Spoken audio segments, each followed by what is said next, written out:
Hello, everyone. I'm Lina Karut, postdoc research fellow at Mass General Hospital, and today I'll be presenting the results of the study in multi-center and multi-parametric diagnostic reference levels for pediatric CT in Latin America, data from 5,189 patients. So for the background and the aim of the study, what is diagnostic reference level? A diagnostic reference level is a specified radiation dose for a given imaging study that is not expected to be exceeded. If a radiation dose does exceed a diagnostic reference level for a particular study, this should prompt an investigation into radiographic technique or equipment performance. Diagnostic reference levels vary based on local, regional, and national data. They are typically set at the 75th percentile of a distribution of radiation doses, that is, the CTI volume or DLP. So the aim of our study is to establish the pediatric dose reference levels for head, chest, and abdomen pelvis CT in Latin America. We discussed the importance of radiation dose monitoring, benchmarking, and ultimately optimization of CT practices and parameters to reduce radiation dose without compromising patient care and diagnostic quality. So for the method of this study, what we did, 14 hospitals from 10 countries were invited to participate in the study. They had to fill a red cap survey and a data collection sheet. For the red cap survey, we requested information related to the hospital by itself, its type, if it's academic or university, the number of beds, and also CT scanner information, what's the manufacturer, the number of slices, also if there's any availability of radiation dose monitoring softwares, and also information related to protocol-specific data for head, chest, and abdomen. We asked if this phase is employed, how KV and MA is determined. For the data collection sheet, we ask general information related to the country, the hospital, and the protocol, the patient demographics, the age, gender, and weight. CT protocol, we ask for the KV and the MA. For the CT by itself, the pitch, the rotation time, and the phantom size. And lastly, we ask for radiation indices, the median CTDI volume, and the total DLP. We have the data was collected retrospectively. So for our study population, we had 14 sites from 10 countries, from 6 different protocols, for head with and without contrast, chest with and without contrast, and abdomen with and without contrast. A total of 5,189 patients. Our population had 49.6% were females and 54% were males. The mean age was 8.3 plus or minus 6 years. And we categorized the patients into 5 age groups: less than 1 year, 1 to 5 years, 5 to 10, 10 to 15, and 15 to 18. And as we can see here, there was a similar and equal distribution of age in our population.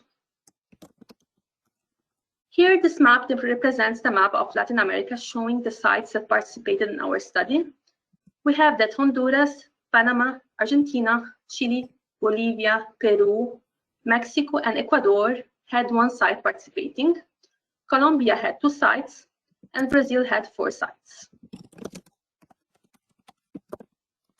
So for our results, first for the red cap survey results. For the general information, 55% of the data submitting investigators were attending radiologists. We have that almost 70% of the institutions were private. Also 70% were academic. For the academic institutions were academic institutions. And the number of beds, the mean number of beds was 236 plus or minus 190. In terms of CT information, we have that 77% of the institutions collected data from a single CT scanner, and we have that 23% collected from 2 scanners. 40% had a Canon CT scanner. Then we have 25% had a GE, 19% had Siemens, and 12% had Philips. 56% of the institutions had a 64-slice CT scanner, And then we had the great variability in the slice numbers between these institutions that varies from as low as 4 slices to as high as 320 slices. And 77% of the institutions had a radiation dose monitoring software. Moving to protocol-specific information, for the CHEST-CT, we have that 54% of the institutions only employ a post-contrast phase. We have 23% always employ a non-contrast and a post-contrast phase. Another 33% rarely employs a non-contrast and post-contrast phase. For how KV is determined, 46% of the institutions determine KV according to age, and 62% of the institutions determine MA based on AEC without any modification. For abdomen CT, 30% stated that rarely they employ a non-contrast plus a post-contrast phase. 30% always employ a non-contrast plus a post-contrast phase, and another 30% only employ a post-contrast phase. How KV is determined, 30% determines based on weight, which is different than the CHEST-CT, which is based on age. And how MA is determined is by AEC without modification in 62% of the cases. Yeah, thank you, Lina. So I think this is an important slide. And the reason is that we can see that in most sites, the sites are doing pretty well. For example, for both chest and abdomen, almost 70% of the sites only do one phase, which is if they're going to inject a contrast, they would mostly, almost always, or in majority of the cases, only do one phase, which is with contrast. However, there are a few sites where modification is needed. Most importantly, in the chest CT, none of the chest CT protocols should have both non-contrast and post-contrast. So once those sites do that, automatically the doses will drop by half, right? Then the other thing is that there are some sites that are using fixed KV, and unfortunately that fixed tube potential is at 120, which is fairly high for a chest CT. Even for adults, the recommendation is that as long as the patient is less than 80 kilogram, one can use 100 kV or lower. So for children who are going to be smaller, that 120 fixed kV for all patient size is not going to help reduce the dose. Okay, and it's good to know that some sites, although very few, have automatic kV selection, which is great because they can turn it on. But what we have noticed is that sometimes if you don't use the right technique in that automatic kV selection, the doses can be high. Then finally, I think most of the sites are using automatic exposure control technique with or without the modification for both chest and abdomen. I think that's a very good sign. There is one site that is using fixed tube current. As long as the site has modification for the patient size, that's perfect. But otherwise, the recommendation is that because children change very rapidly in size from when they are born to when they are going to turn to 18, the automatic exposure control should be used in all patients for body CT exams. The only exception is that, if you're going to use a super low tube current or a radiation dose exam and you want to use just a fixed MA, that is fine. But otherwise, most body CT exams in the chest and abdomen CT should be done with automatic exposure control. In the abdomen, also, it was good to note that only about 30% or 4 of the 13 sites do both non-contrast and post-contrast phase. In our hospital, we either do non-contrast or post-contrast. There are very few exceptions to this rule. For example, if a patient comes with hematuria, it's fine to do non-contrast and post-contrast, right? And if you're looking for, let's say, a renal mass characterization or some mass lesion in the abdomen, it is fine to do non-contrast and post-contrast. But I would say that even for adults in our institution, almost 80% of them get only post-contrast phase, and they don't get non-contrast phase, except for those situations which I just mentioned, renal mass, hematuria, and few other indications where non-contrast imaging adds value. But otherwise, I think for children at least, going straight to post-contrast phase, whether that be arterial phase or a mixed venous and arterial phase, is what is recommended. Go ahead. Okay, so for the results of the data collection sheet, for non-contrast chest CT, now I'm going to provide the diagnostic reference levels as a 75th percentile for the CTDI volume. For non-contrast chest CT, we had 1,173 patients. And as we can see here, all the radiation, the CTI volume was higher than the US level. The yellow dotted line is the US diagnostic reference level. For all age groups, we had a higher radiation level, 9, 10, 10, 12, and 16, which are higher than the US levels. For contrast-enhanced chest CT, we had 956 patients. And similarly, we had higher radiation levels than the US diagnostic reference levels in all age groups. So this is very interesting because one thing is that, although we see that the doses are higher than the US as well as the European as well as the UK levels that have been recommended, there were some institutions that really stood out. And in fact, their doses were far below the US and the UK and the EU levels. So not all sites had the doses high. But most sites actually did have the doses above the recommended levels in the US or in Europe. As a result, you can see that all of these CTDI volumes are kind of over 10. Now, the rule of thumb that we have is that even for adult CT of the chest, whether contrast or without contrast, the recommendation is that the CTDI should be around 4 to 6 milligray. I'm talking about an average adult patient. So to see the pediatric doses go up to 16 or 17 is a bit high. So definitely there's a lot of improvement that is needed at many sites, as Dr. Lina will show in future slides, to improve this and bring the dose lower. Go ahead. Okay. So this slide also provides the diagnostic reference levels in terms of 75th percentile for the CTDI volume and 75th percentile for the DLP. So similarly, as we can see, the diagnostic reference level for DLP was higher in all age groups for non-contrast chest CT. And for contrast-enhanced chest CT, also the DLP values were higher than the US levels in all age groups. And if looking and comparing between contrast-enhanced chest CT with non-contrast-enhanced chest CT, we can see that also the DLP levels were higher. Between contrast-enhanced, it was higher than the non-contrast-enhanced chest CT in all age groups. Which actually implies it could be because of two reasons, right? One is that many of these exams that were quote-unquote non-contrast were done with single phase, and many exams that were contrast-enhanced had two phases, a non-contrast and post-contrast, right? It's quite possible, right? Because if you look at the CTDI volume does not change. However, the DLP goes higher, which means either people are scanning over a longer area, which seems less likely because the length is so long. More likely, they were adding doses from two different phases.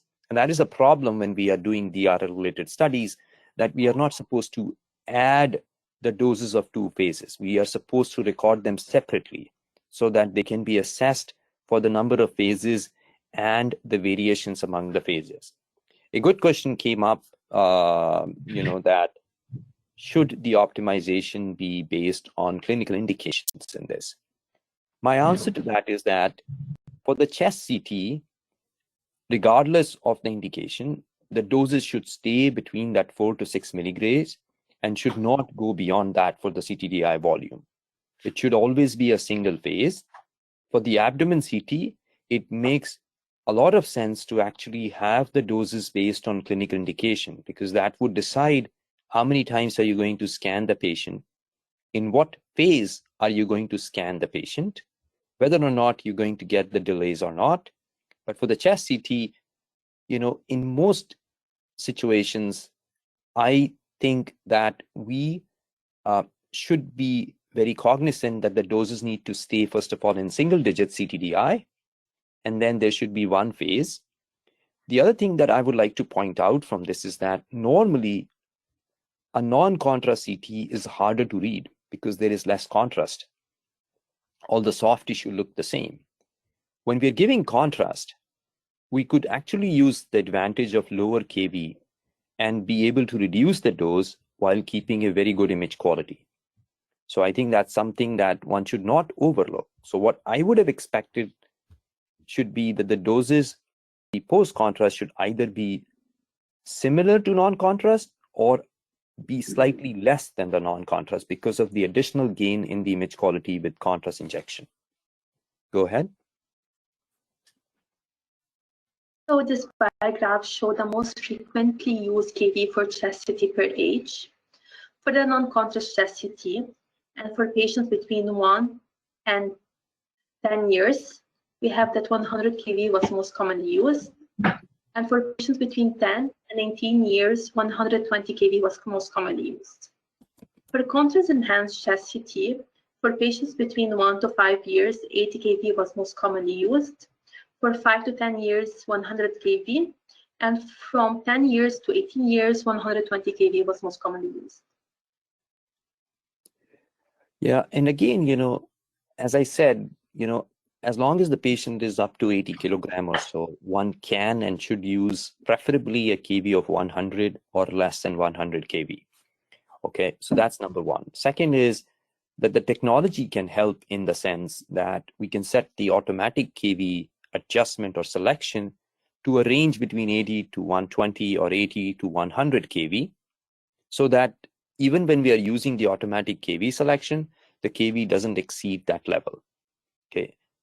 The other thing about the technology that can be useful here is that if we have iterative reconstruction, like let's say the Acer or the Sapphire or the Admire or the iDose or the ADER 3D or things like that, or the DLIR now, those things also help reduce the dose while maintaining the quality and also enable use of lower kV and lower MA.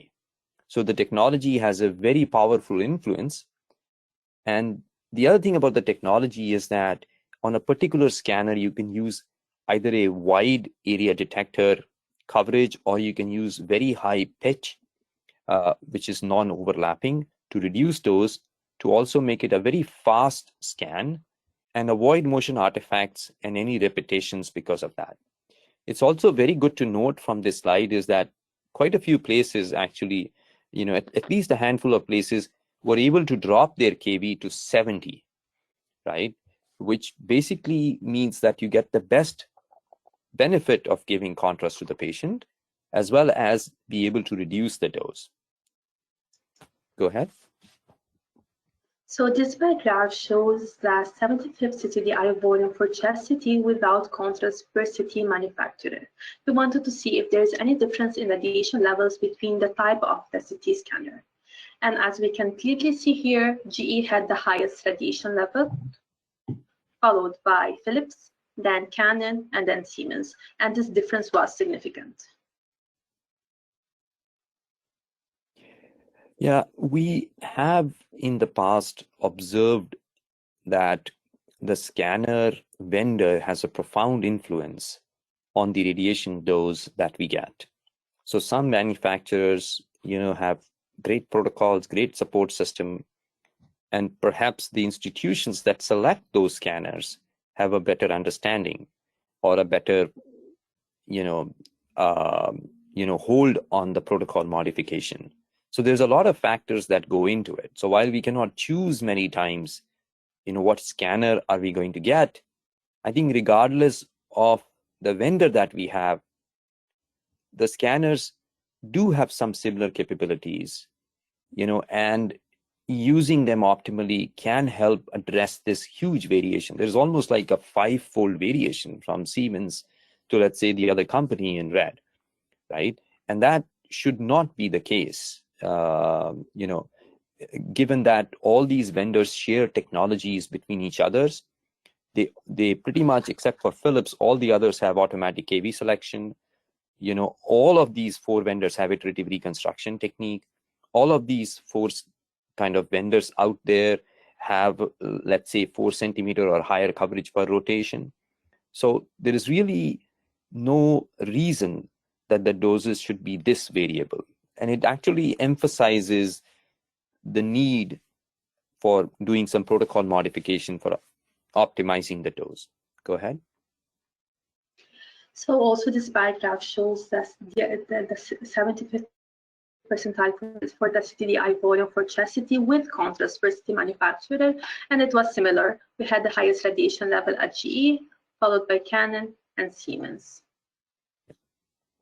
So same comment, Lena, continue. Yeah. Okay, so moving to the abdomen CT protocol. For the contrast-enhanced abdomen CT, we had 1,030 patients included in the analysis. And similar to chest CT, we had a 75th CTDI volume higher for all age groups compared with the US levels. Yes, so, once again, it's a similar story as for the chest CT. The important thing here is I was stuck with two things. One is, typically I tell people that if you open let's say a chest CT and abdomen CT in the same patient, and if you see that the doses for the chest CT and the abdomen CT are the same, something is very wrong. So as you can see, and compared to the prior, right, the slides that Dina had presented, the chest doses and the abdomen doses are pretty similar. That means there is a problem. Typically speaking, the chest doses should be about 30 to 50% lower than the abdomen doses. If they are not, then obviously there are protocol-related issues. Okay. And the other thing that sticks out is the 5 to 10 year age group seems to have higher dose than the older children. Now, it may be because of the skewed distribution of number of patients in those groups, but it is a bit alarming that 5 to 10 year old children should have higher dose than the children that are over 10 years. Go ahead. And also for the DLT levels, we had that the levels were significantly higher compared to the US levels in all age groups. Yeah. So again, this does not mean that all sites had higher than the dose reference levels in the US or the UK and the EU. It just means that the overall, when you pool the data from the entire kind of the continent, the doses are higher. A point to be noted is that some sites actually did very well, particularly one site for their doses being below, but otherwise 12 of the 13 sites, I think, for abdomen CT had higher than required, perhaps, the DRL. And, the important thing about the DLP is that it's a total dose. So if there are going to be 2 phases or 3 phases, all the doses will be added up together.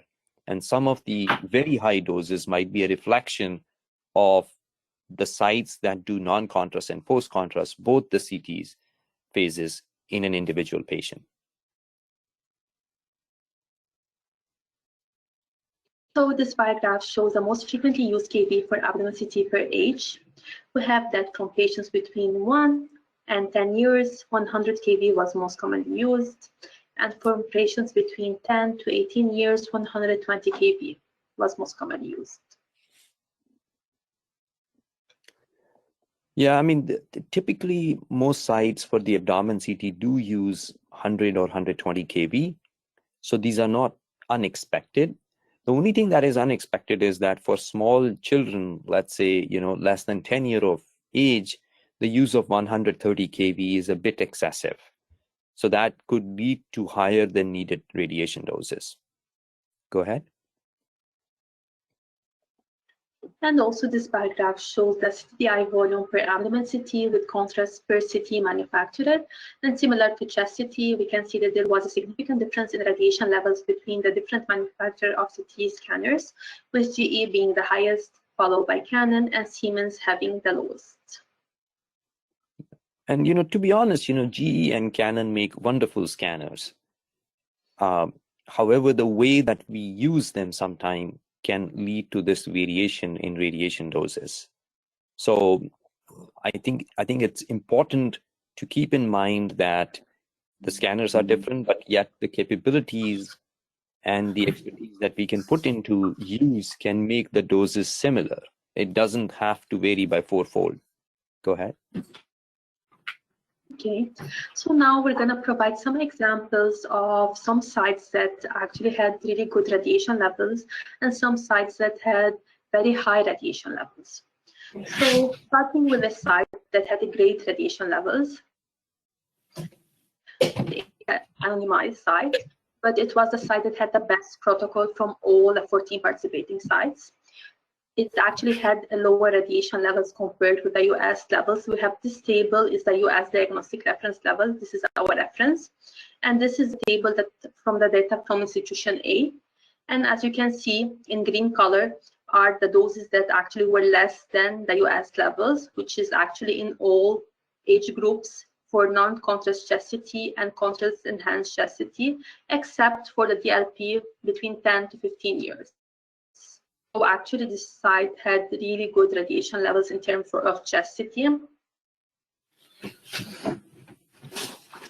Yeah, I think these results are very impressive, and even that 278 that Dr. Lina just pointed out to 272 is less than 5%. So I think that's acceptable. So I think it's my error to make it red. I should have let it stay green. So I think all these doses are good. The only caveat here is that, you know, this site, and I'm going to name this site. This is Dr. Lina Kavidad, who actually with Carlos led this project initially, and from Colombia, you know, and they did fantastic job on their scanner, and you know, and had really low dose. Somewhat uncomfortable for me because some of the doses in even some of the bigger patients were quite low. So the recommendations for that site was that perhaps you need to have some protocols where they can go a bit higher when the patients become really big. For the chest CT, it's fine. These doses are very tolerable. Again, you know, all are less than 4 to 6 milligray. But for the abdomen CT, if such was happening, then you would need to go up on the doses for at least some of them. Go ahead. Okay. And for this per bar graph, we have that most frequent use KP for chest CT per age. For patients that are less than 1 year, the most commonly 100 kV was used. For patients between 1 and 10 years, 80 kV was most commonly used. And for patients between 10 to 18 years, 100 kV was most commonly used. This is for non-contrast chest CT. However, for contrast enhanced chest CT, from patients between 1 and 15 years, 80 kV was most commonly used, and for patients between 15 and 18 years, 100 kV was most commonly used. Yeah, continue. Okay, so moving for abdomen CT, we have similarly to chest CT, the radiation levels were really good. They were lower than the US level for abdomen CT in almost all age group, except for the age group of 10 to 15 and 15 to 18 for the DLP, which was a little higher than the normal levels from US.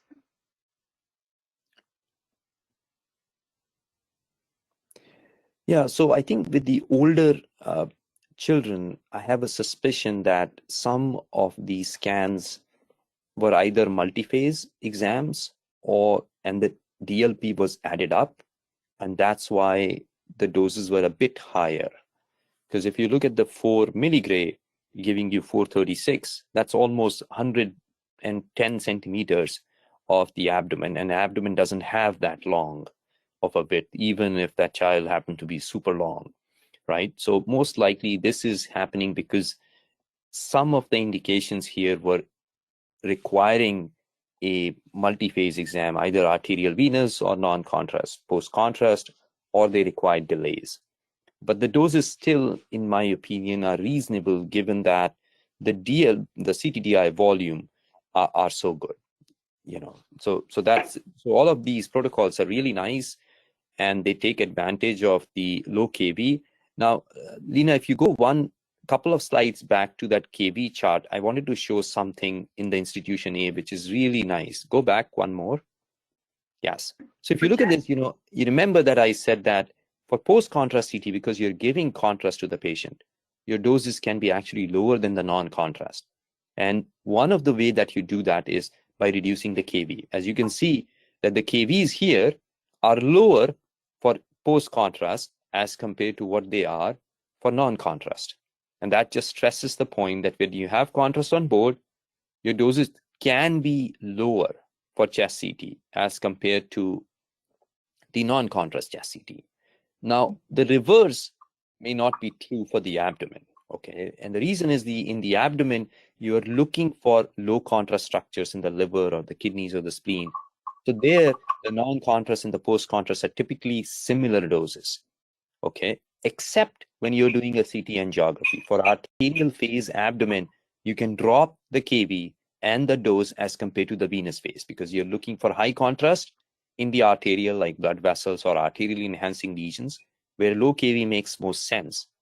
But when you are doing the portal venous phase or the non-contrast phase of the abdomen, when they are necessary, then the kV should not be lower than your arterial phase, okay, so that you can keep the noise in check.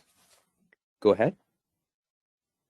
Okay, so for this paragraph, we have that 100 kV was the most common used kV for all age groups for abdomen CT.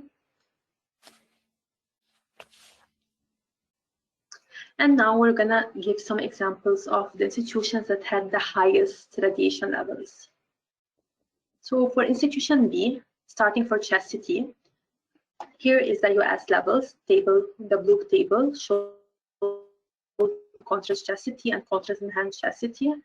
And for institution B, we can see in red color that all age groups had a higher CTDI volume and DLP for non-contrast chest CT and for contrast enhanced chest CT. So the levels were extremely higher, especially for the CTDI volume. As we can see here, it's 24, and we had that the highest level even for the oldest patients is 7.4. We believe that this site actually added a CTDI volume, and we usually don't add CTDI volume, we calculate the median CTDI volume, the opposite of the DLP where we actually provide the DLP.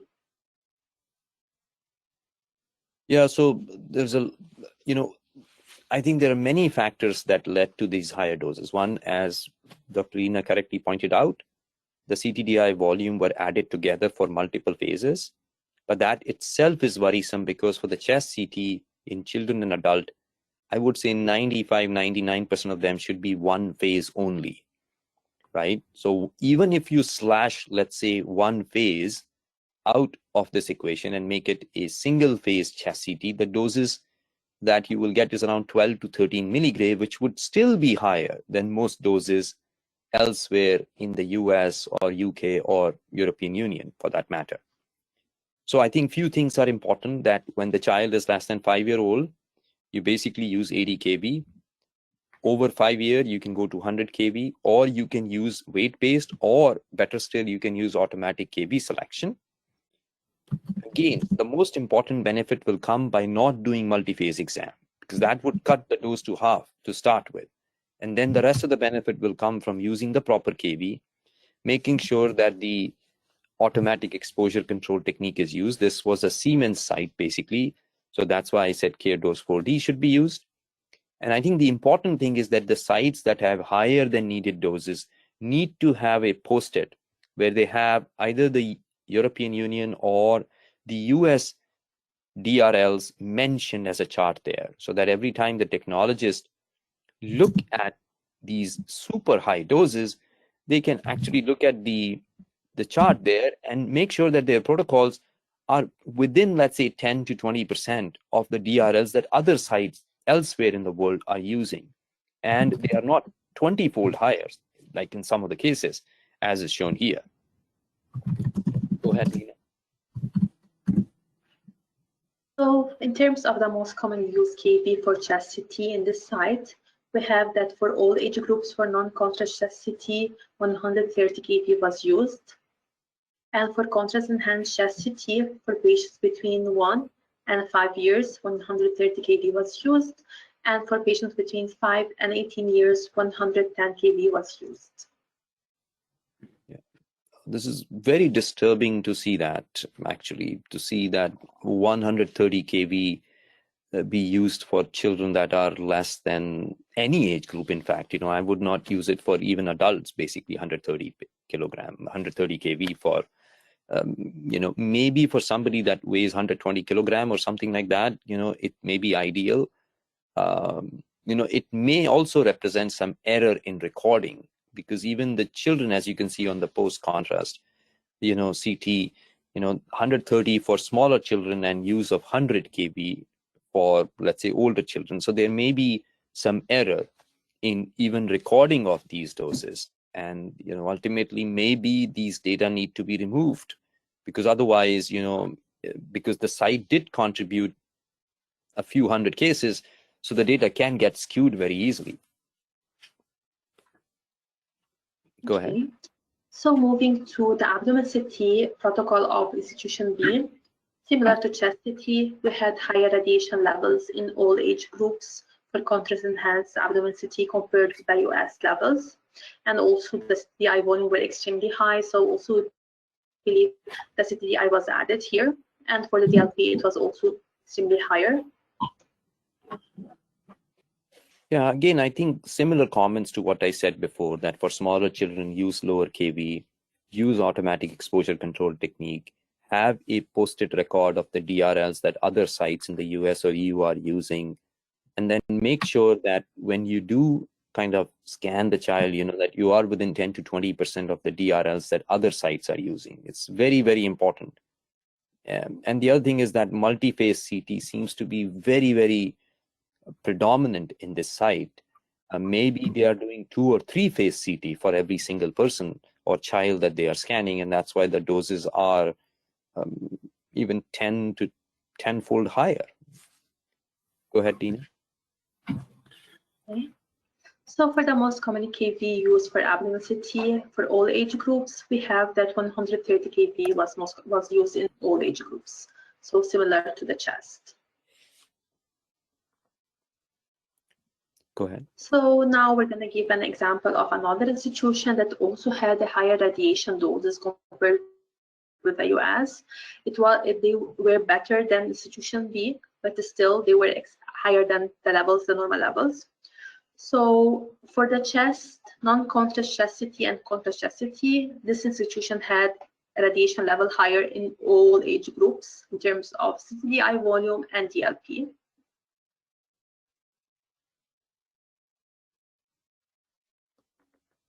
Yeah, again, I think, Lena, I'm not going to repeat myself. I think kV and MAUs should be proper.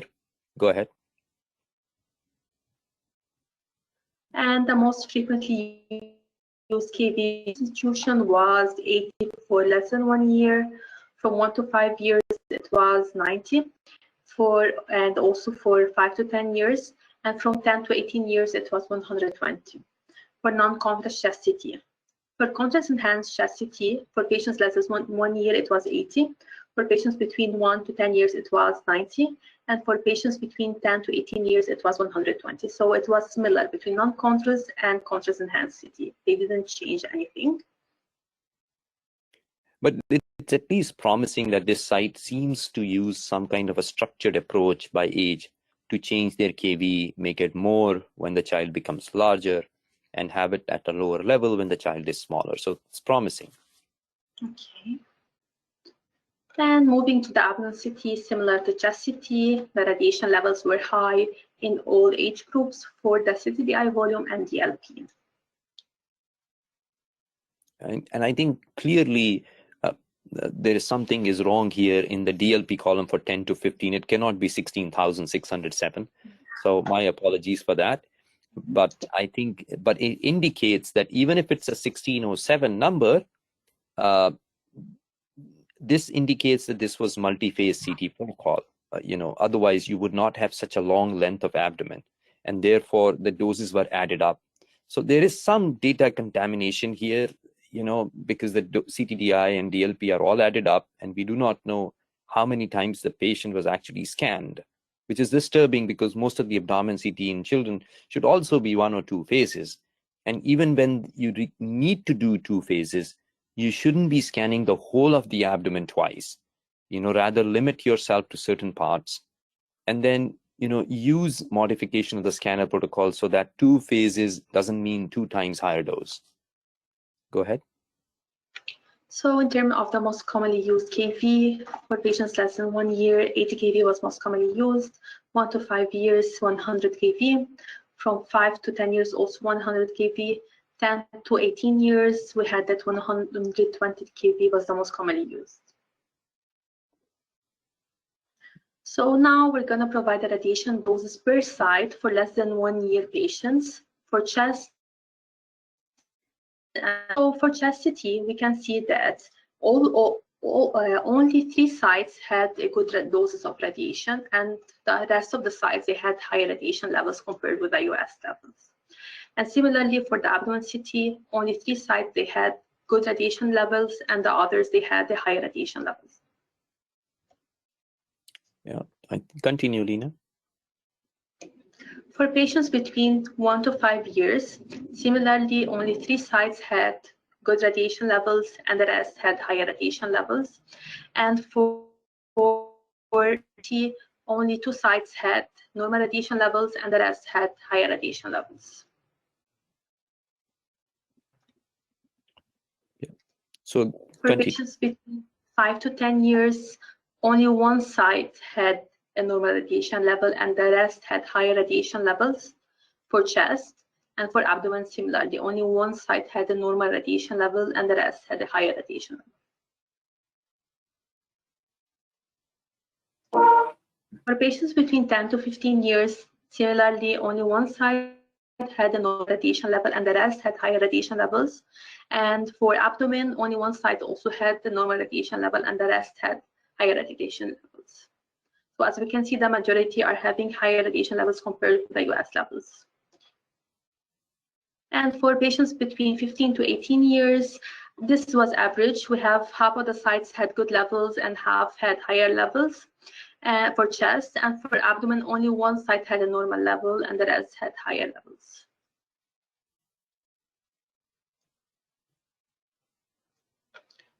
So as a conclusion, there are large variations in radiation doses across institutions in Latin America. Overall, radiation doses across Latin America are above the US diagnostic reference levels. There are improvements needed on several fronts: controlling use of multi-phase abdomen CT, eliminating use of multi-phase chest CT, and clinical indication-based radiation dosing and protocols.